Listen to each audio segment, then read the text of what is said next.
What's up and welcome to Me, You, and Switch 2. I am me, Tom Tate, and you are you. So let's talk about Switch 2. It is Tuesday, June 9th, and I am back with some bonus audio. I watched the 50-minute Nintendo Direct during my lunch break today, and it was packed with a lot of stuff. There was something for everyone in this Direct. I'm going to run through every announcement. This might be a good recap for you if you've already watched it, or if you don't intend to watch the whole thing. What they do on Nintendo's official YouTube channel is they break out the individual trailers and clips into their own videos. So what I'll do is I'll run through everything, and then maybe if there's something that piques your interest, you can go to the YouTube channel and see if there's individual videos that you want to just check out on your own. Unlike many podcasts, I'm just sharing the news, just the headlines. I'll try to hold my personal thoughts and keep this concise and snappy. Obviously, massive spoiler alert on all of this. I'm going to share everything that was covered. So if there's something you don't want to hear and you want to just experience this blind, do not listen to this bonus audio. Okay, they opened it up with Rhythm Heaven. This is a Switch 1 game. It's looking to be a ton of fun. They showed a lot of interesting gameplay from this game. Of course, it'll be compatible with Switch 2, and that'll arrive this summer. Ominusha, Way of the Sword. This game is looking great. It'll arrive on September 25th, 2026, and it had Joy-Con waggle motion controls. Again, Capcom is supporting the Switch 2 in such a big way. They showed Dragon's Dogma 2, Dark Arisen, also a Capcom game. This game obviously is already a game, so if you want to read up on this one, you obviously can. It was out on other platforms, but it looks impressive on Switch 2. October 9th, 2026. Again, that's Dragon's Dogma 2. Stellar Blade. This is the original Stellar Blade, the 2024 action game initially published by Sony, I believe. It was developed by Shift Up. This will release in 2026. We don't have the official release date, but we saw the sequel this week. The sequel to this game was in one of the showcases. I can't remember if it was the PlayStation. I think it was the PlayStation showcase that we saw the sequel for Stellar Blade. We'll get the first one on Switch 2. Orbitals, seeing more of this game. It's an anime Saturday morning cartoon style co-op game. You can play online. You can play couch co-op. You can play on Game Share. This will arrive on September 3rd. Rayman Legends Retold. This is, the classic Rayman platformer. We saw this earlier this week too, so we already knew about this one. This will arrive on October 1st. We saw a game called Big Walk. I'm pretty sure they showed this game before, maybe one of the indie directs, but we've seen this before. Big Walk. It looks very weird, very quirky. It's just kind of a co-op walking game with a big area to explore and puzzles to solve. That'll arrive on August 4th.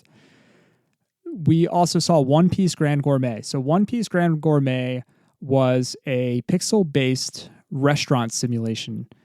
This is the first time I was seeing this game. I love the charm of this one. I'm not very familiar with One Piece. Obviously, I know the franchise, but I didn't watch any of the media and I didn't read any of the manga. But I can imagine being very excited for this if you're into this franchise. This reminded me of the perfect GBA game. It just felt like a game that would sit so perfectly on that handheld. October 23rd, we'll see this one arrive.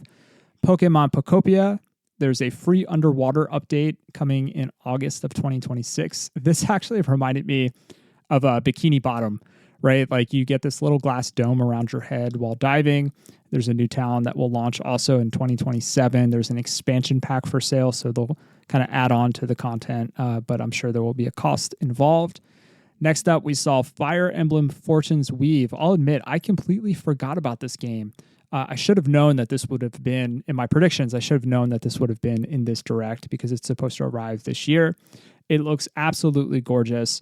The focus seems to be on kind of arena battles in this main kingdom that you inhabit, but there's a lot of areas outside of the kingdom to explore and level up.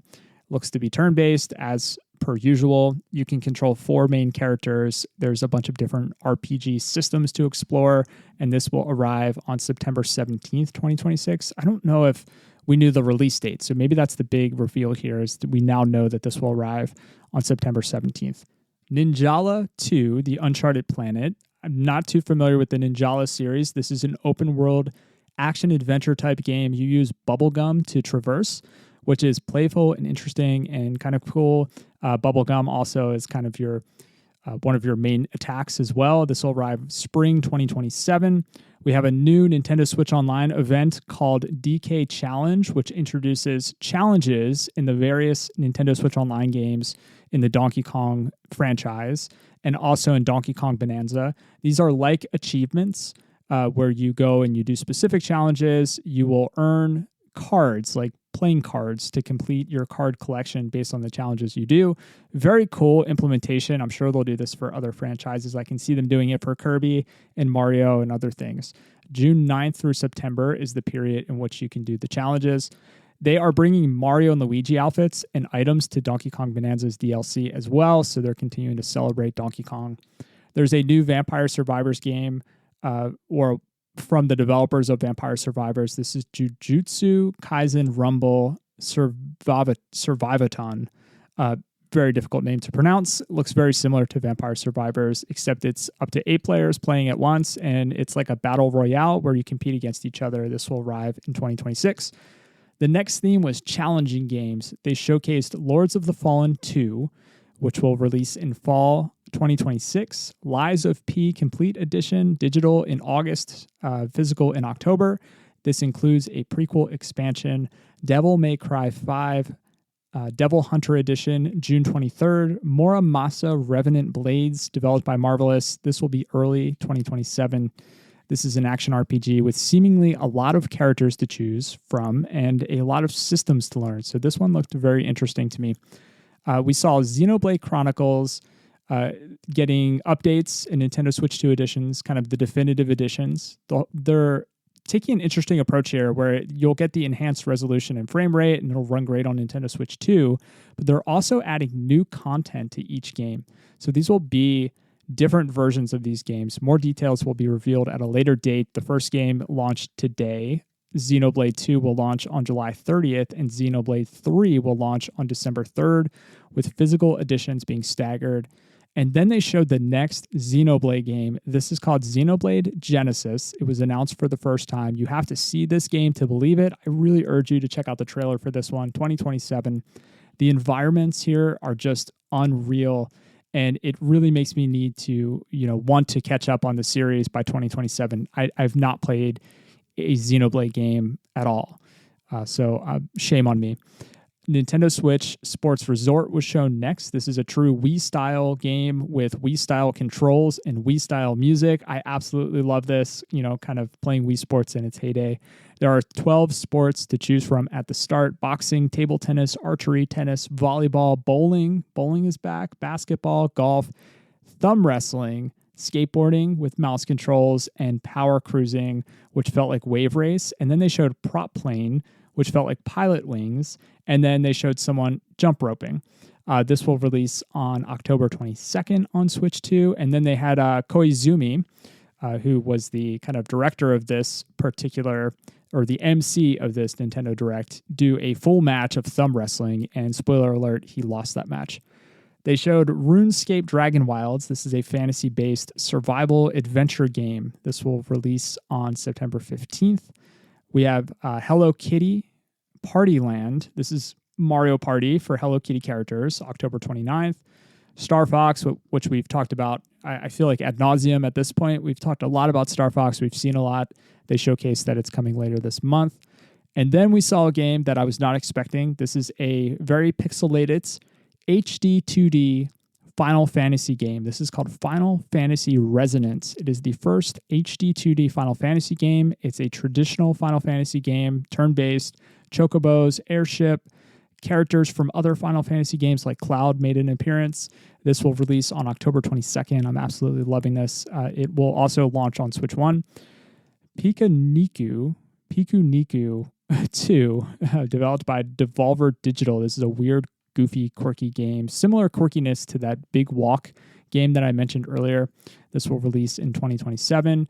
Dragon Quest Monsters: The Withered World, December 3rd. Duskbloods. This is a big From Software game that everyone's excited about. No gameplay, no release date, but it did say summer closed network test is coming. Splatoon Raiders. They showed a lot of this. Single-player focused adventure game. Good look at the gameplay today. More than we've seen in the past, I think. July 23rd, this will be here before you know it. They also showed new Joy-Con controllers that they'll share as well. Deltarune Chapter 5 will arrive on June 24th. Metaphor ReFantazio. This game was very well received when it was released, I guess a couple years ago at this point. Persona-esque. This will arrive on November 12th. Minecraft Nintendo Switch 2 edition. You can carry your data over from Nintendo Switch 1. We saw a sizzle reel. This is the partner sizzle reel. They have these all the time. Atelier Caria, early 2027. Warhammer 40,000 Space Marine this holiday. Observer System Redux, June 18th. DayZ 2026. Metal Gear Solid Collection Volume 2, August 27, 2026. Rise of the Tomb Raider, that'll release later today. Tales of Eternia Remastered, October 16th. Showrunner, that will release later today. Fitness Boxing 3, July 16th. Everbloom Spring 2027. And Final Fantasy XIV Online, releasing in August 2026. They showed Kingdom Hearts, wait for it, Kingdom Hearts 1 through 3 definitive collections. To be expected, the cloud versions were not that great on Switch 1. They did mention the cloud version saves will transfer over. This will arrive on October 8th. There will be a bundle available. There will be a demo later today. But then they showed a trailer for Kingdom Hearts 4. We have not seen that game in quite a bit. It was notably absent in all the other Summer Game Fest material and presentations, and they mentioned it will be available at launch on Nintendo Switch 2. And then the big finale of the show, this was rumored. We knew it was coming. Ocarina of Time remake. It's real. It's coming in 2026. We saw ultimately no gameplay, just a quick intro, talking about the intro and the story, setting up the story. They show graphics of like a tapestry. We've seen, that motif before in Zelda. Honestly, what a letdown. I know I wasn't going to share my personal opinions, but this felt like such a letdown, considering how deep of a look we got at Final Fantasy VII Revelation, to not show any gameplay at all of Ocarina of Time Remake, to not have that iconic intro music, that piano line with Epona trotting across Hyrule Field. That would have played so well, and just tug at the nostalgia heartstrings. Sheesh. It is what it is, though. I am very excited. I mean, Ocarina of Time is one of my favorite. Zelda is one of my favorite games of all time. I'm glad it's in existence, and I'm glad that we're going to play it at some point in 2026. Lots of great games. I wouldn't give this a ranking like an A or B. I'm not going to rank it. Somebody's A might be another person's B. But I will say there's more than enough software to keep me personally playing and my wallet hurting in 2026 and beyond. I honestly need a part-time job just to fund this hobby. Let me digest this. I'm going to watch some of the trailers again. Maybe I'll share some personal thoughts over on Patreon of what I loved and what I didn't love. And my Patreon is free, but after seeing all these games, maybe I'll have to have a paid tier. I'm just kidding, of course. You can subscribe to the show so you don't miss a beat. Reviews are much appreciated. I will be back on Friday to round out this week with all the news and headlines that we have yet to see. Have an awesome few days. Much love. Now go play some games.